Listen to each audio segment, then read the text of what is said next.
स्मशानभूमीमध्ये chicken biryani खाताना असं काही घडेल माझ्यासोबत वाटलंच नव्हतं। आता या आधीच्या आपल्या स्मशानभूमीच्या व्हिडिओमध्ये एका आपल्या फॉलोअरने कमेंट केलं होतं की भावा तुझ्या दम असेल तर रात्रीच्या टाइमला एका स्मशानभूमीत जाऊन चिकन खाऊन दाखव म्हणून। तर कसं काय भूताची पब्लिक, नमस्कार भावांनो, मी साई। आपण आपल्या व्हिडिओमध्ये हॉरर प्लेस एक्सप्लोर करत असतो आणि आपण एक पॅरानॉर्मल इन्व्हेस्टिगेटर सुद्धा। आता खूप जण मला कमेंट करत होते की भावा जेव्हा स्मशानभूमीमध्ये एक प्रेत जळत असतं तेव्हा त्यातून आवाज येतो। आता हेच बघण्यासाठी मी एका ब्लॉगमध्ये तिथे जाऊन एक्सप्लोर केलं व ती माहिती मी जेव्हा अपलोड केली तेव्हा एखाद्याने कमेंट केली होती की भावा तुझ्या दम असेल तर चिकन घेऊन जा आतमध्ये, मग बघ तुझ्यासोबत काय घडतं। आणि ज्याने ही अशी कमेंट केली होती त्या कमेंटला 350च्या जास्त लाईक होते आणि त्याला काही असे रिप्लाय सुद्धा दिले होते त्या कमेंटला। थांबा तुम्हाला ते कमेंट मी वाचूनच दाखवतो। तो चलिए सुरू करते आहे भावांनो। हाच तो व्हिडिओ आहे ज्या व्हिडिओने कमेंट केली होती। थांबा भावांनो, एक लाईक राहिलं माझं, हा लाईक करून घेतो आधी। हा चला भावांनो तुम्हाला दाखवतो ती कमेंट। घ्या खाली, घ्या खाली खाली खाली, हीच ती कमेंट आहे भावांनो। तर भावांनो नीट लक्ष देऊन ऐकावे। जर तुला खरंच भीती वाटत नसेल तर तू एकटा जा, हातामध्ये अंडे बिर्याणी चिकन मटन घेऊन जा,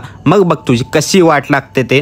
तर ह्याला कमेंट बघा, ह्याला काय रिप्लाय दिलेले आहेत। अरे जाऊ दे महेश, तो आपल्याला स्मशान जवळ आहे, आयुष्यात परत असली व्हिडिओ करणार नाही, गांडीला पाय लावून पळणार। तर भाऊ मी पळत नसतो।